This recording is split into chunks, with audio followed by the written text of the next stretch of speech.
Alright, so Samsung launched their new Galaxy A series of smartphones for the year 2023, so the Galaxy A34 and A54, and there's a bunch of videos on YouTube regarding these two devices, but I feel most of them aren't really giving you the truth or the complete picture. And in this video, I'm going to be giving you guys just that, all the little details and basically everything you should know. Now, in this video, I'm going to be talking about the Galaxy A34 specifically, but I'll do a similar dedicated video on the A54 as well. So subscribe to the channel and hit the notification bell so you guys don't miss out on that. But with that being said, my name is Yusuf, you guys are watching Tech Droids, and these are my 2 cents on the Galaxy A34.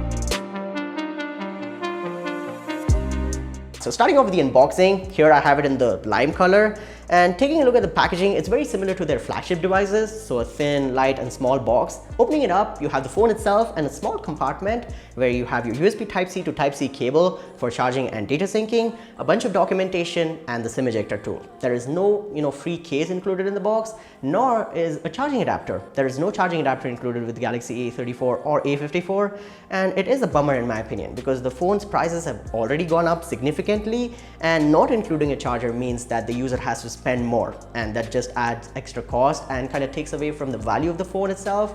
So I didn't like it and I thought I should mention it. Let's talk about the Galaxy A34 itself. Starting off with its design and build quality, here's where things have changed big time. The A34 resembles the Galaxy S23, which is their flagship, in terms of the design. So you have this flat back and you also have independent camera rings, and the phone is available in a bunch of colors, so violet, graphite, lime and silver, and all of those colors are kind of funky and geared towards the youth, and it's going to be personal preference, whichever you like. I personally like the graphite as well as the lime color.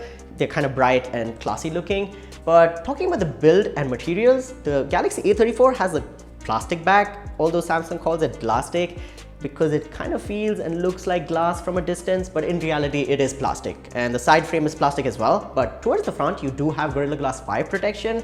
The phone is a thick one as well as a heavy one, so 200 grams in terms of the weight and 8.2 millimeters in terms of the thickness. The build is really good. It feels sturdy and solid, and it feels really good in the hand as well. The weight distribution is there, so it's comfortable to use. But things change drastically when you come to the front of the phone. The front of the phone is outdated and old because there is chunky thick bezels, the chin is kind of big, and the teardrop / infinity U notch, I think that shouldn't even be here on a phone in 2023, is just outdated. And I think Samsung could have done a better job by just giving a punch hole cutout here, just like the A54, but I don't know why this strange decision making, between the two phones. But again, I don't really like it. It looks old and takes away from the premium feel of the phone itself. And also there is no audio jack here, but the phone does have a IP67 water and dust resistance rating, which is a good to have feature, but I think it increases the cost by a lot. And I don't know how many people are putting their phone through buckets of water and taking it to the desert every day. But I think on budget smartphones, IP ratings don't really mean anything. Instead, you could give a better processor or improve some other aspect of the phone. But that's that. Now talking about the display on the Galaxy A34, it's a good one. It's a 6.6-inch AMOLED panel with 120Hz refresh rate and Full HD Plus in terms of the resolution. It has got 1000 nits of peak brightness, and it's a really nice panel. Samsung never disappoints with their displays, so watching videos, playing games, consuming content in general is really fun. And with the 120Hz refresh rate, scrolling through the UI, Instagram, Twitter, YouTube, it's kind of fluid and it's really nice.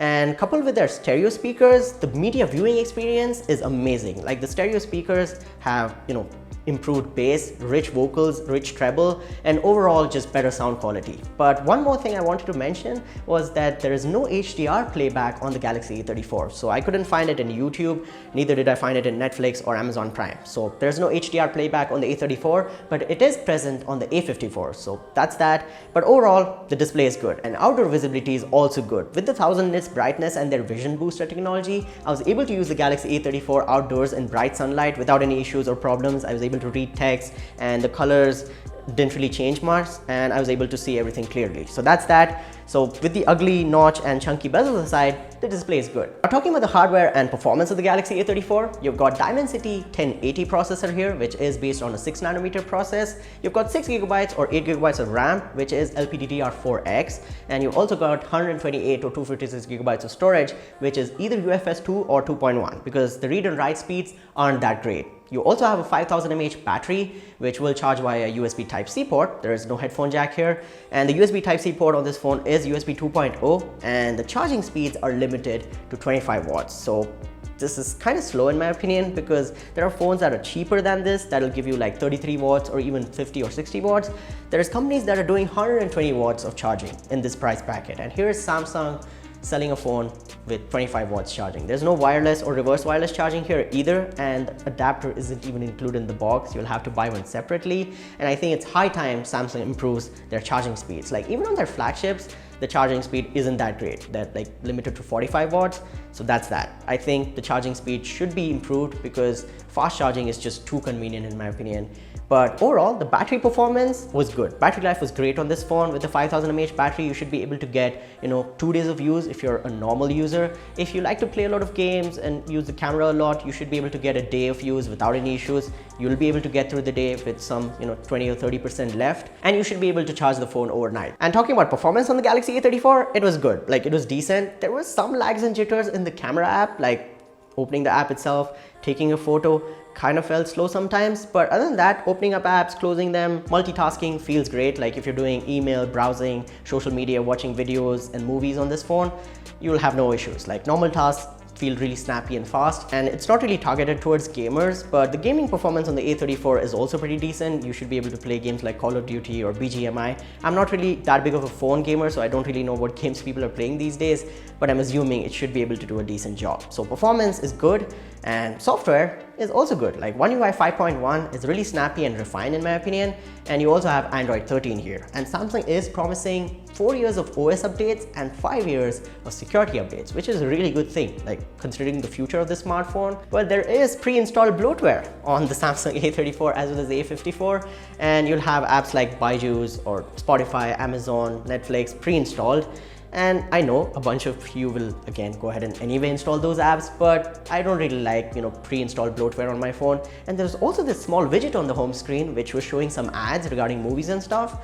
You can get rid of it, but I don't like my phone showing ads out of the box. So that's that. But overall, the performance is great, and so is the battery life. And just as a media viewing device, the A34 is a good one. All right, now talking about the cameras on the Galaxy A34, you have a triple camera setup on the back, which has a main 48 megapixel sensor with OIS and a f1.8 aperture, and this has phase detection autofocus compared to the all pixel autofocus which is present on the A54. That is a better technology. There is also a 8 megapixel f2.2 123 degree field of view ultra wide angle camera and a 5 megapixel f2.4 macro camera. Now there is also a selfie shooter which is 13 megapixels that can take 4K 30 FPS videos on the front as well, and you can also take 4K 30 FPS videos on the back as well as 1080p 60 FPS. There is OIS present on the main camera, so that's that. Now talking about camera performance, overall it's pretty decent. Like for the price, the clicks turned out to be good, sharpness was there, like dynamic range was there, colors and saturation felt pretty decent as well, and low light performance is better on the Galaxy A54 because the sensors are kind of different. So low light performance on the A34 isn't that great, but in daylight, outdoors, as well as whenever you can give the sensor enough light, the photos turned out to be good. Now I wouldn't say that the photos and videos that come out of the Galaxy A34 are flagship grade, but for the price, I think they hold up for their own and they're pretty good quality. Alright, so those are all the major things that you should know about the Galaxy A34. Now let's talk about pricing and conclusion of this video. Starting off with the base variant of the A34, 6GB of RAM and 128GB of storage, that'll cost you 29,000 rupees. So that's the starting price. 29,000. Now you'll be spending another 2,000 extra if you want 8GB of RAM and 128GB of storage, and another 2,000 on top of that if you want 8GB of RAM and 256GB of storage. The storage is expandable, but the final price of the top end model of the A34 will come up to 33,000 rupees. Now if you spend another 2,000 extra, you can get the Galaxy S21 FE, which is a way better phone in almost all aspects minus the battery. The battery life and the battery performance is better on the A34, but the S21 FE for 35,000 rupees will give you way better value. I feel that the Galaxy A34 isn't a bad phone, it's just priced incorrectly. If it was around that 25,000 rupees price bracket, it would give you actually pretty good value. But when it's coming up to that 33,000 rupees price, it's competing with a bunch of other phones that are giving you way better features like faster charging, better displays, better cameras, and more importantly, better performance, like a better chip. So that's that. And it's just priced incorrectly. It's not a terrible phone.